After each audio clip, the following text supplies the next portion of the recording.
कमरगंज गांव में देवर, भैंसुर, ससुर, गोतनी के द्वारा जमीन पर अवैध कब्जा कर मिट्टी 4 लेन में बेचने का मामला। कमरगंज गांव के चंदा देवी ने आरोप लगाया है कि देवर, भैंसुर, गोतनी, ससुर के द्वारा हमारे हिस्से का जमीन को अवैध कब्जा कर 4 लेन में मिट्टी खुदाई कर बेचा गया और 1 बीघा जमीन की रजिस्ट्री कर दी गई है। आवेदक द्वारा पुलिस को आवेदन देने पर घटना की छानबीन में जुट गई है। भागलपुर सुल्तान थाना क्षेत्र के कमरगंज पंचायत के वार्ड 1 के कमरगंज गांव में देवर, भैंसुर, गोतनी एवं ससुर के द्वारा जमीन पर अवैध कब्जा करते हुए 4 लेन में मिट्टी बेचने का मामला प्रकाश में आया है। वहीं इस मामले में जमीन मालिक नरेश कुमार यादव व पत्नी चंदा देवी ने मीडिया को बताया कि हमारे पति नरेश कुमार यादव जो इनके पिता रामानंद यादव के नाम से पुश्तैनी जमीन और खरीदी गई जमीन है, जो गनगनिया मौजा में 5 जगहों पर जमीन है, जिसमें पहला जमीन कमरगंज गांव के वार्ड 1 में 32 डिसमिल जमीन है, दूसरा कुसाही पोखर में 2.25 बीघा जमीन है, तीसरा जमीन नौलासी पोखर के समीप 3 बीघा 18 कट्ठा जमीन है, चौथा मंजली बयार में 5 बीघा जमीन है, पांचवा जमीन कमरगंज हॉल के बेलगाछ के समीप 1 बीघा जमीन है। उस जमीन पर देवर अरुण यादव, भैंसुर सुरेश प्रसाद यादव, गोतनी बबीता देवी, ससुर रामानंद यादव के द्वारा हमारे हिस्से के जमीन पर अवैध कब्जा करते हुए मिट्टी खुदाई कर 4 लेन में बेचा जा रहा है और देवर अरुण यादव के द्वारा नौलासी पोखर के समीप जमीन में 1 बीघा बेच दिया गया है, जबकि सारे जमीन का बंटवारा मौखिक रूप से कर दी गई है और कुछ जमीन का लिखित स्टाम्प पेपर पर हुई थी।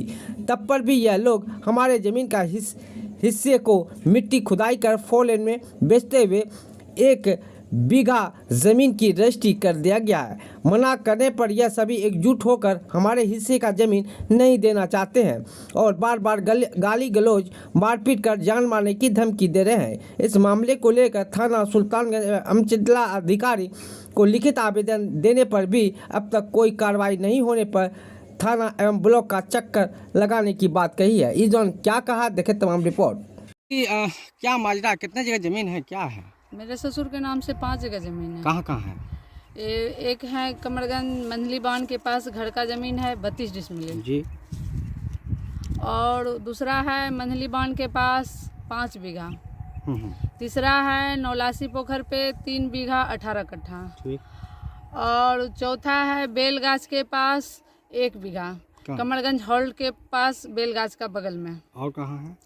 और 5वां है कुसाही पोखर, कितना है? 2.25 बीघा। 2.25 बीघा जी। तो उस जगह पे क्या हो रहा है? उस जगह पे यही हो रहा है, मेरे ससुर, भैंसुर, देवर तीनों मिल करके और मिट्टी बेच रहे हैं 4 लाइन में। कौन है देवर का नाम? अरुण कुमार यादव। और भैंसुर का नाम है सुरेश प्रसाद यादव। और ससुर का नाम है रामानंद यादव। ये सब बेच रहा है? हाँ, यही सब बेच रहे हैं। रोक डालने पे क्या हमको नहीं बेचना है अपने हिस्से के मट्टी, और क्या आप लोग को बेचना है तो जाकर के मेरा बांट कर दीजिए, लिखित के साथ, मौखिक के साथ नहीं, बांट कर दीजिए, उसके बाद अपने हिस्से में बेचिए, मेरे हिस्से में नहीं बेचिए, हमको नहीं बेचना है। और क्या हो रहा है?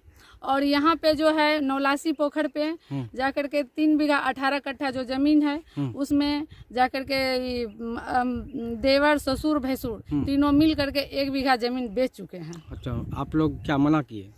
हम लोग यही बोले कि ठीक है, मौखित में जाकर के जैसे खा बुन रहे हैं, हाँ, जैसे मौखित में खा बुन रहे हैं तो हमको लिखित चाहिए। 1 बीघा जो बेचे, अभी बोल रहे हैं कि देवर की हम अपने हिस्से में बेचे हैं, कल जाकर के हम लिखित नहीं है तो वो बोलेंगे क्या हम नहीं बेचे, पिताजी के नाम से है तो पिताजी बेचे हैं। इस तरह का हमेशा उलझते रहते हैं मामला, तो कितना हम झेलते रहे। ऐसा जब से शादी हुआ है तब से हम 23 साल से ये जगह जमीन का झंझट झेल रहे हैं। कभी दहेज का झंझट, कभी जगह का झंझट, कभी मतलब कि लड़का कमाता नहीं था उसका हम झेलते थे, खुद कमा करके हर जगह किए। बाद में लड़का का जॉब हुआ, कभी पिताजी उसका घर से बाहर कर देते थे, वो गोतिये में जाकर के 2 साल 3 साल तक रहे। उसके बाद जाकर के हमेशा टेंशन लेते लेते वो बीमार भी पड़ गए थे। एक बार 9 महीना उनका पटना से ट्रीटमेंट चला। उसके बाद भी हम सोचते हैं कि क्या चले भाई, मौखित में भी अब छेक के खा रहे हैं, तो जहाँ भी जाते हैं हर जगह अब लिखित का वैल्यू है, लेकिन लिखित कहीं देना नहीं चाहता। हर जगह हम पंच बैठाते रहे, कितना सबका द्वार जाएंगे पंच। तो क्या करा, जमीन को क्या कब्जा करना चाहिए, क्या चाह रहा है? हमेशा जाकर के कहता है कि ठीक है बुनो खाओ, और बाद में बात को पलट देता है। देवर ससुर भैंसुर सब पलट देता है। क्या जमीन कब्जा करना चाह रहा है? जी हाँ? हाँ, साहब कहते हैं मेरे नाम पे हम नहीं देंगे। और तो इसके लेके थाना में दिया आवेदन? हाँ, आवेदन दिए, कहाँ? थाना में आवेदन दिए। प्रभारी बोले कि उनके नाम से है तो उन्हीं का होगा, उन्हीं का होगा। फिर जाकर के किरण सोनी जो थे उनको भी जाकर के दिए, तो वो बोले क्या आप क्यों रोक रहे हैं? तो हम बोले क्या हम पोखर में पैसा दिए हैं? तो वो बोले क्या लिखित क्या है? तो हम बोले कि लिखित नहीं है, समाज मेरे मौखिक में पैसा दिलाए हैं। वो बोले क्या, समाज यही बोले कि ठीक है समाज यही बोले ठीक है मौखित में अरे बाप क्या करेगा, अब सो पैसा अभी दे दो, वो अपने नाम से जाकर के लिखा रहे, तो वो क्या कागज चाटेगा, मरने के बाद तो तुम लोग का ही होगा। लेकिन हमेशा कागज का ही धमकी देते रहता है। तो क्या वो लोग कभी अभी तो मैं मिट्टी बेचना चाह रहा है, उसके बाद मना करते हैं तो ठेकेदार जाकर के मेरे सामने गाड़ी रोक देते हैं, जाते हैं तो फिर स्टार्ट कर देते हैं। वो बोलते हैं कि थाना का ऑर्डर है। तो क्या लग रहा है आपको? मामला हमेशा मतलब उलझते रहते हैं। आज हम खा बुन रहे हैं, कल जाकर के फिर जाकर के कोई तरह का बात टेंशन होता है। क्या लग रहा है आपको? इन लोग प्रताड़ित कर रहा है, जाल बांधने धमकी दे रहा है, क्या लग रहा है? क्या लग रहा है? सही नहीं परिवार लग रहा है, परिवार ये लोग सही नहीं लग रहा है। कभी मारने का धमकी, कभी जाकर के कभी हम मदद भी बोलते हैं हम गरीब हैं हमको मदद कीजिए, मदद करने के बाद भी साहब बोलते हैं कि जब काम ले लिया हुआ हो जाता है, कहता है कि के बोल रो दे लो, गोतनी बोलती है के बोल रो पैसा दे। आपको धमकी कौन लोग दे रहा है? टोटल परिवार ही हमेशा धमकी देते रहते हैं। देवर भैंस, गोतनी का नाम है बबीता देवी। आपका क्या नाम? मेरा चंदा देवी नाम है। आपके पिता के नाम? लगभग 5 जगह है पिताजी का नाम। क्या है पिताजी का नाम? रामानंद यादव। कहाँ का जमीन है? जमीन है घरवासी है, कितना? कमरगंज 32 डिसमिल है पिताजी का हिस्सा। और उसके बाद रेल के बगल में बेलगाछ है लगभग 1.5 बीघा है। और उसके बाद खेत में नवलासी पर है 3 बीघा। उसके बाद फिर मंझली बाजार में लगभग 5 बीघा है। और पोखर 2.25 बीघा। ये 5 जगह। घर पे कितना जमीन बताए? 32 डिसमिल। कहाँ पे है? वार्ड नंबर 1 कमरगंज में मंझली बांध के पास जमीन घर वाला? हाँ। तो क्या हो रहा है उस जमीन पे? हो रहा है कि हम लोग का पहले पिताजी का मौखिक बंटवारा हुआ था। तो मौखिक बंटवारा होने के बाद नहीं माना था। हम लोग 2017 में अमीन लाके और गांव का प्रमुख व्यक्ति सबके सामने स्टाम्प पेपर पर लिखा पढ़ी सब हो गया, सब भाई मान हो गया।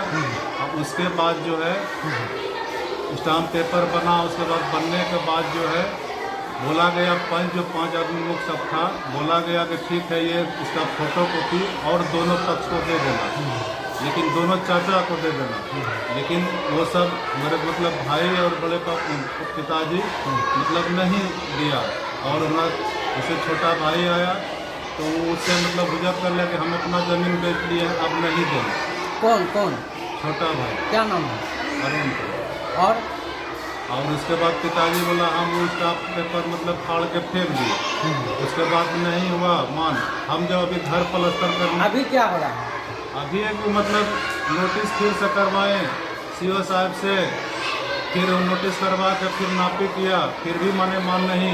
अब जिसमें निकल गया देने का तैयार नहीं हो रहा। कब्जा करना चाह रहा है? कब्जा करना। कौन? और कह रहा है कि मतलब कौन कब्जा करना चाह रहा है? भाई बाप सा मतलब देना चाह रहा है। कौन भाई है? दोनों भाई है। कौन? नाम बोलो। सुरेश यादव है, अरुण यादव है। कहता है कि हाँ। और पिताजी? रामानंद यादव। वो क्या कर रहे हैं? वो सही से बात नहीं करना चाह रहा है, फंसा कर रखा है झगड़ा। बात नहीं करना चाह रहा है, फंसा कर रखा है। अभी भी आया सीओ साहब ऑर्डर करवा के लाए कि मान ले हम लोग में ज़्यादा भाई में निकल गया ज़मीन, तो जो चाचा का निकला मारपीट क्या? वो तो हमेशा सब जगह ज़मीन में जाते हैं तो उसे उतावला भी मारपीट करने तैयार। हम अकेले हैं, बीमार आदमी है, पटना से इलाज चला था। फिर हमको डॉक्टर सलाह दिया है कि अपना स्थिर से अपना टेंशन न रहिए, अपना ड्यूटी कीजिए। इसीलिए हम कहीं न जा रहे हैं। हो सकता है मान लिया पोखरे पर जाएँ, वो सब बाप बेटा है, बाप मरवा देगा या कुछ कर देगा। तो हम इसीलिए टेंशन नहीं है क्योंकि हमारा इलाज चल रहा है पटना से। अब बार हमको सब दिनों से बाप भाई सब सता रहा है। थाना में दिए हैं? थाना में आवेदन दिए हैं। अंचल में? अंचल में भी दिए तो बंटवारा के को कार्रवाई तो वही भेजा है, यहाँ नहीं माना है सर। अमीन सीओ साहब अमीन को भेजे, कर्मचारी को भेजे, प्रशासनों सामने आया और कह के गया कि ठीक है आप लोग फैसला कर लीजिए, नहीं तो हम आगे कागज बढ़ा देंगे। लेकिन भाई सब मानने का तैयार नहीं, कहता है रजिस्टर निकला है